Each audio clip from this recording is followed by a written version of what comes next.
Hi everyone, Liz Klimek here, Planetarium Manager at the South Carolina State Museum. Well, happy spring. Spring officially started this past Saturday, March 20th, and I hope you've been taking advantage of the warmer weather and going out on clear evenings and enjoying all that's up in the night sky. That being said, however, stargazing this upcoming weekend is going to be hampered just a little bit by a very full moon. To see what I'm talking about, let's jump ahead to this upcoming Saturday, March 27th at 8:30 p.m. We are looking directly south from right here in Columbia, South Carolina, and 8:30 at night puts us at about the time when it gets pretty dark out. However, off towards the eastern part of the sky, we do have a pretty full moon, as I said. Not technically full until Sunday the 28th, but it doesn't really matter. Whenever the moon is anywhere near full, it throws a lot of extra light up into the sky and drowns out some of the dimmer objects and star patterns we might want to take a look at. However, you should still be able to see the brighter star patterns. For example, Orion the Hunter over here high in the south. He is accompanied by his two hunting dogs, Canis Major, the big dog, and Canis Minor, the little dog. They are all chasing Taurus the bull, who is high in the sky towards the southwest. And we even still have the fairly bright red planet Mars, which just happens to be in the horns of Taurus the bull. So despite the extra light up in the evening sky, you should still be able to see Mars and these star patterns over here if your skies are reasonably clear, but not too much else. Well, I thought that because a lot of the stars are going to be mostly drowned out by reflected sunlight, and because it's also NASA Solar Week, this would be a great opportunity to talk about something I don't think we've featured on any of these virtual programs, and that is the sun. A star that we experience every day and that you could see in the daytime. So the sun is the only star in our solar system. It sits at the center of our solar system, and all of the planets go around and around it like cars on a racetrack. And that's not just the major planets, but dwarf planets like Pluto and Ceres and countless others.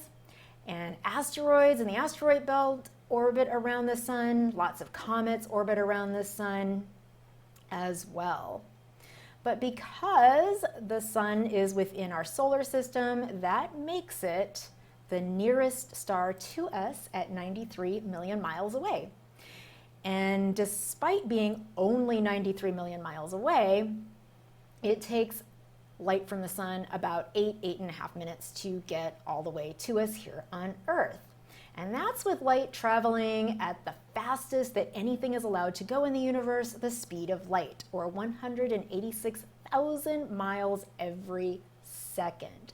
So even going at that insane speed, light from the sun takes 8-ish minutes to get to us. That gives you a little sense of how big space is, even within our own solar system.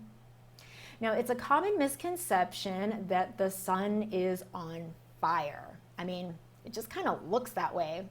If you look at it, it kind of looks like it has flames shooting off of it in all directions.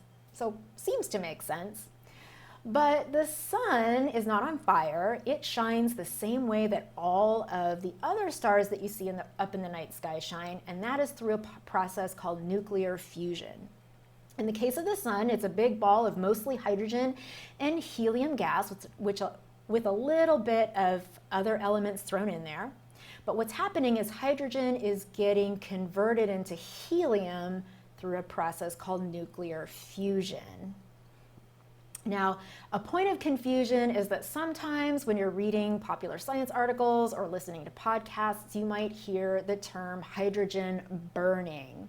And when astronomers use the term hydrogen burning, they're very loosely using that term burning, and they're really referring to the process of nuclear fusion. And that's very different from the process of combustion, which is what you and I mean when we talk about a candle burning or a fire burning, for example. So basically the sun is a giant nuclear fusion reactor just sitting there in space that is about 109 times the size of the Earth across. So that makes me really glad that it is 93 million miles away from us. Now, sometimes people will make the comment that astronomy seems to be a really cool subject, but it's not terribly relevant to life here on Earth. But when it comes to solar astronomy and solar physics, studying the sun is definitely relevant to life here on Earth. For example, first of all, there wouldn't even be life on Earth without the sun. The sun provides light that plants need for photosynthesis. So plants drink up all that light from the sun, convert it into energy, and they release oxygen into the atmosphere, which is something that I personally really appreciate. But the sun can negatively impact our lives as well. For example, there are solar storms, which cause powerful eruptions of charged particles to head our way, which can affect our satellites and our power grids. On the other hand, those same storms are responsible for the beautiful aurora, otherwise known as the northern or southern lights, that you can see when you get to high latitudes on the Earth, when you get towards the poles. You can even see the aurora from space, as seen in this picture taken from the International Space Station in orbit around the Earth. Understanding how solar storms work and being able to predict how and when one might happen is an active area of research. And that's why there are so many solar observatories, both on the ground and in space. Now, in this graphic, not every single spacecraft here is 100% dedicated to studying the sun, but they either have contributed to solar research or will be doing that in some way in the future. So they've contributed to taking data on the sun or the solar wind, the charged particles coming off of the sun in some way. The most recent missions that are currently active are STEREO up here, SOHO, SDO, or the Solar Dynamics Observatory, and the Parker Solar Probe. And a lot of the solar observatories, both the space-based ones and the ground-based ones, take pictures of the sun all the time. Some of them just continuously, and a lot of times these images are made available online. So for example, this is the website for the Solar Dynamics Observatory, or SDO. And if you're ever wondering what the sun looks like in wavelengths of light that you can't see, such as extreme ultraviolet, SDO can help you out. So every day they upload a set of pictures of what the sun looks like that day in extreme ultraviolet light, for example. So if you're wondering if the sun, just what the sun is up to on a particular day, does it have any cool features, sunspots, things like that, this is one of the places you can go to check it out. But I think the most exciting solar mission is the most recent one, which is called Parker Solar Probe. So launched in 2018, the Parker Solar Probe will get close enough to, quote, touch the sun. I put touch in air quotes because how in the world do you touch a ball of gas which doesn't really have a surface? Well, what we mean by touching the sun is actually this little spacecraft is just going to get close enough to the sun that it's going to be embedded in the solar atmosphere, otherwise known as the solar corona. And so it's going to come within 4 million miles of what we consider the solar surface to be. To put that into perspective, remember that I said the Earth was 93 million miles away. The innermost planet, Mercury, is on average 36 million miles away. So being 4 million miles away is pretty nail-bitingly close. A lot of incredible engineering went into designing and building the spacecraft in order to protect the sensors and the instruments from the intense heat and radiation that you get by being so close to the sun.